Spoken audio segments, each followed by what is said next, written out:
Hey guys, welcome back to the Interceptor. We are here with war number 3 of season 48, and Matrix has matched up against DSVG.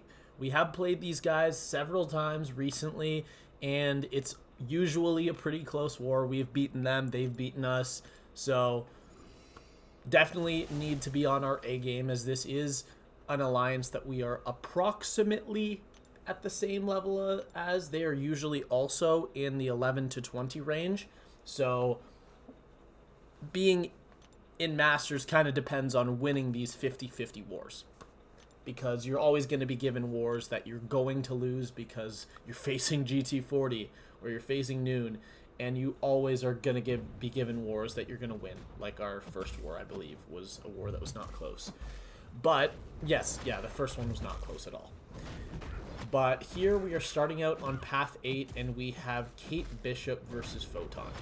Now, this is not a matchup I was super excited about. However, I didn't really anticipate what was going to happen in this fight, and that's that Photon does not give me a single chance other than, like, right here. That's the only chance in the fight that I am given to pause my cold snap, because the idea of this fight was to get off one SP1, bait out one SP1, and then hit into the block for the rest of the fight.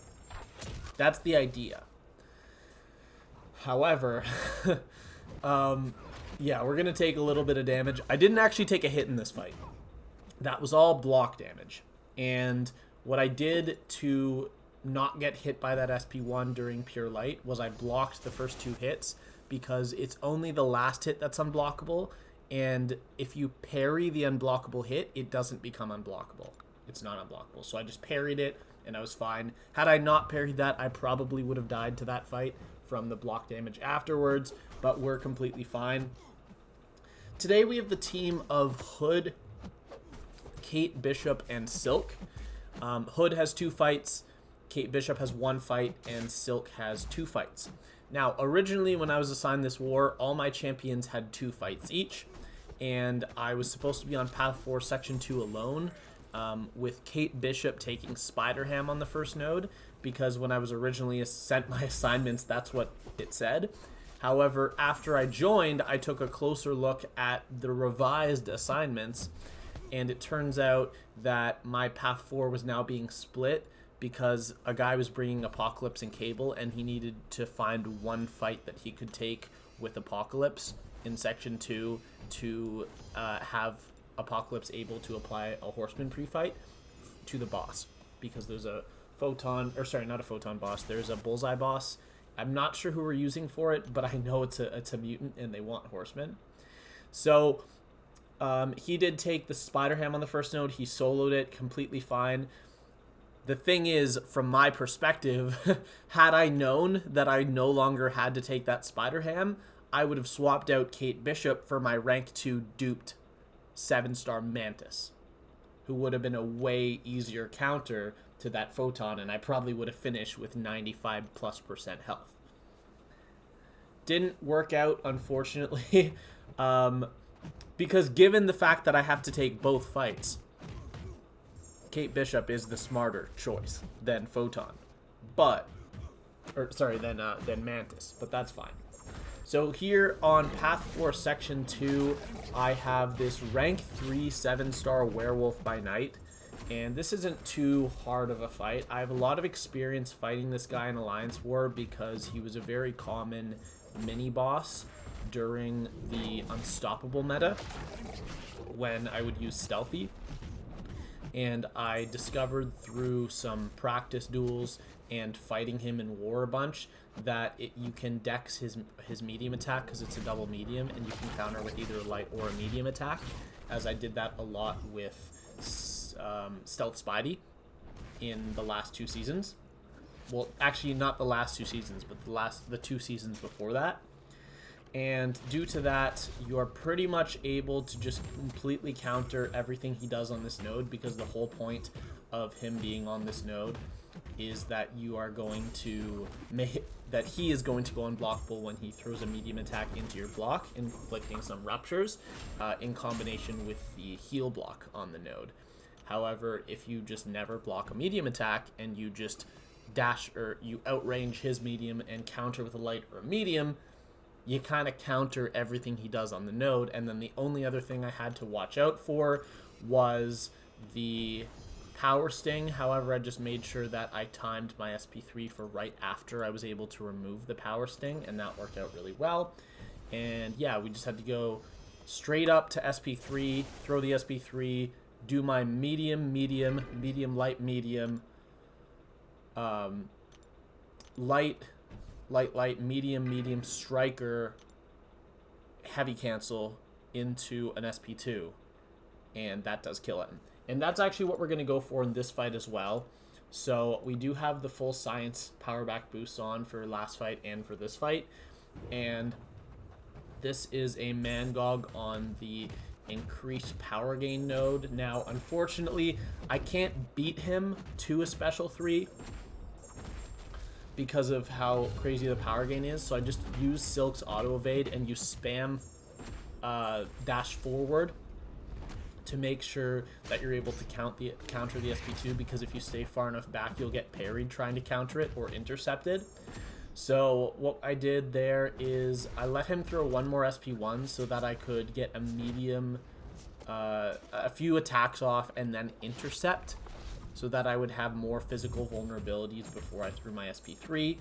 And of course we are going for the triple Fury cycle here, which is made possible by the use of Science Power Back Boost, and then this is way overkill. We still had 2 hits left. That was probably doing about 80k damage, and my Silks are 5 unascended. So that fight was very, very simple. I didn't really take any damage. I ended at 100%. And here we are at the final fight of the war, which is going to be an Adam Warlock on node 48. And with Hood, this is a pretty nice fight. However, in this fight, I do not have the Moleman synergy. This war, I was not able to bring Moleman, which means that my bullets are very low. They're already down to 21. And I am going to try to milk my bullets in this fight. You'll notice I'm doing single mediums instead of double mediums often. And I'm just trying to get to SP2 as fast as possible. But I'm trying to let him... I'm trying to make him block. He's just not blocking. He's being really annoying in this fight, and I still have not been able to remove all the indestructibles. And I wasn't able to get any initially off the start of the fight, any prowesses to pause the indestructible timer. So here I'm going to let him throw the SP2. The buffs expiring give me some MD power gain, and then here I'm just going to try to hit into his block.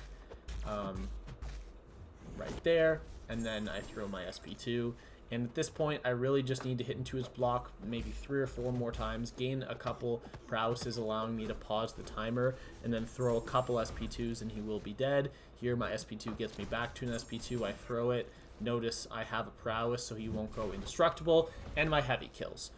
But as you see, I got down to 1 bullet, so that was very close. And even if you're only taking 2 fights in a war with Hood, if neither of those defenders are champions who have a ton of buffs that you can nullify, like Gore, to get your bullets back, you run the serious risk of running out of bullets.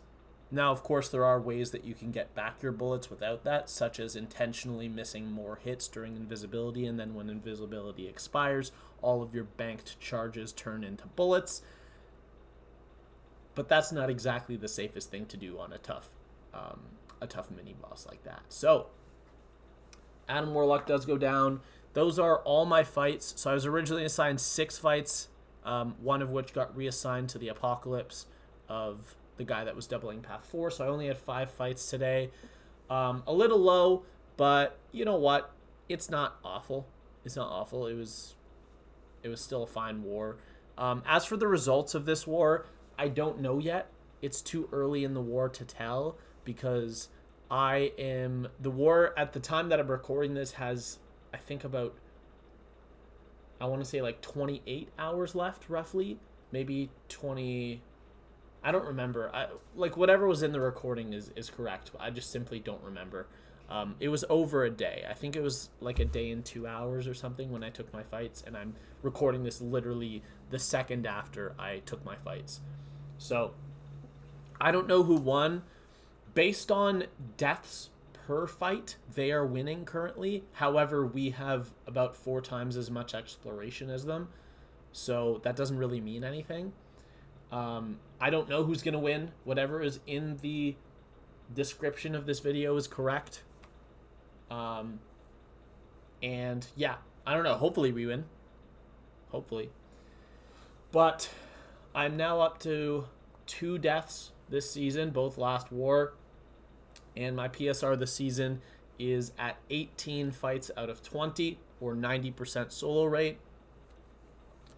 And my deathless streak is up to 10 fights. 5 from last war after my last death, and 5 this war. Thank you all for watching. I know it was a very short war video, but when you only have 5 fights and they're pretty much all nuke fights, that's kind of what happens. So, I will see you all later. Have a great day, everyone.